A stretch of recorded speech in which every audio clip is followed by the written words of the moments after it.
Pred kratkim so v Ljubljani odprli poseben digitalni center simulatorji vožnje z avtomobilom, smučarskih skokov in potresov v virtualni resničnosti. Tam se lahko po videokonferenci pogovorite z zdravnikom, si na nevropitniku s pomočjo lastnih misli natočite vodo in na solarni klopi brezžično napolnite svojo mobilno napravo. Nekoč je bila veleblagovnica, ki se je imenovala Slovenija les. Oblikoval jo je arhitekt Milan Mihelič, ki je veljal za poeta konstrukcije. Ustvaril je eno izmed pomembnejših stavb povojnega modernizma. Takšne palične zgradbe, ki podpira težo prvega nadstropja, kot jo lahko občudujemo v stavbi na Dunajski 20 v Ljubljani, drugje ne moremo videti. Blagovnice Slovenija les že dolgo ni več. Ostala je le stavba, v delu katere je pred kratkim nastal digitalni center Triglav Lab. Gospa Tjaša, kakšen je namen tega prostora, ki ste ga poimenovali Lab? Ja, Triglav Lab je napreden digitalni center, katerega namen je, da ljudem omogočimo izkušnjo vseh storitev skupine Triglav v digitalni obliki. Komu pa je ta prostor pravzaprav namenjen?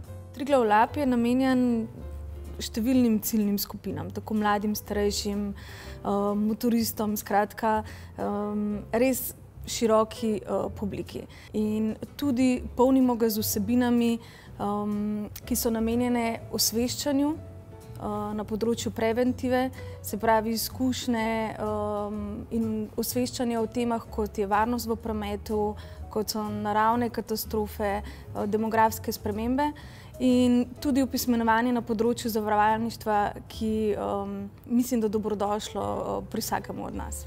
Če stranka želi prijaviti škodo v domu... Recimo, da se mi zgodi poplava. Tako, lahko to storite preko mobilne aplikacije Triglav Asistenca in vkolikor pač posameznik ni vešč uporabe takih orodij, mu tukaj to pokažemo za vse naše storitve in primere in potem v bistvu na olajšan način lahko to počne sam. Se pravi, v tem prostoru imate nekaj simulatorjev, ki simulirajo kaj in s kakšnim namenom? Ja, res je, imamo več simulatorjev. Eden od njih, mogoče najbolj prepoznaven tudi v slovenskem prostoru, je simulator vožnje, kjer imajo uporabniki možnost izkušati različne poligone in izpopolniti svoje vzorce vožnje z rezultatom večje varnosti v prometu.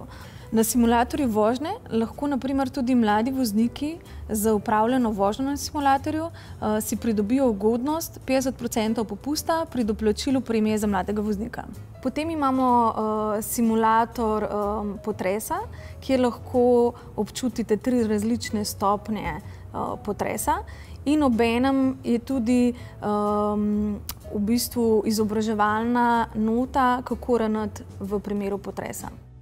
Zdaj imamo postavljeno testiranje z VR očali, skok iz planiške skakalnice, iz naše velikanke, tako da lahko občutite, kakšne občutke v bistvu doživljajo naši skakalci. Tudi sami so to testirali večkrat in malo se pošalijo, da je vse enako, razen vonja po čevapčičih ne občutijo. Posvet zdravnikom in potem odkrivanje te zgodnje demence. Naprimer, upravljamo v teh zasebnih sobicah, ki so tudi opremljene z videokonferenčnim sistemom in omogočajo te rešitve in pa tudi zasebnost posameznikom.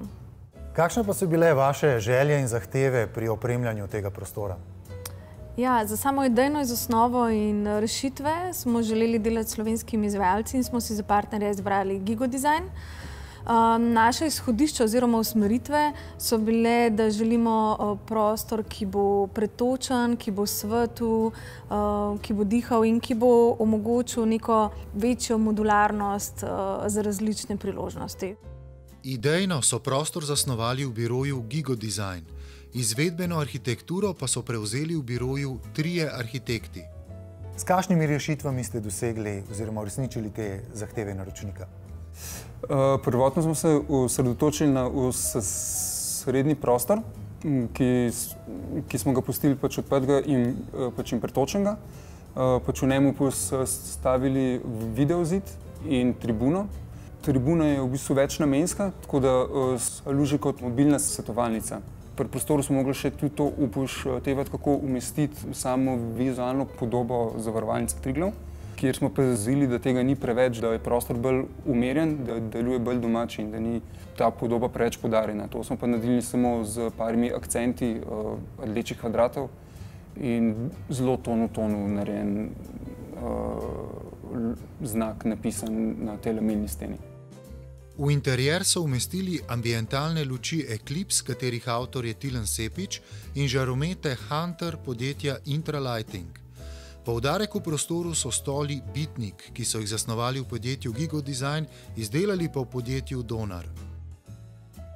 Čemu so ti stoli pravzaprav namenjeni, da imajo tako specifično obliko? Malo me spominjajo na kakšne knjižnice, ki ti dajo neko tako intimo, pa še kakšni zvočniki noter in potem lahko neke multimedijske vsebine predvajaš, poslušaš. Čemu je pa to tukaj namenjeno?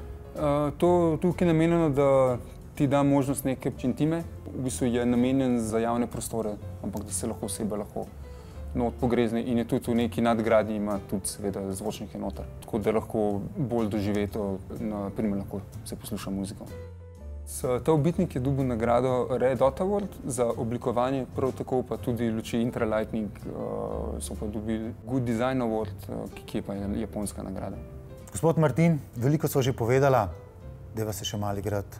Katera igrača je vaša najljubša od teh simulatorjev? Simulator potresa, sigurno. Greva trest. Cool.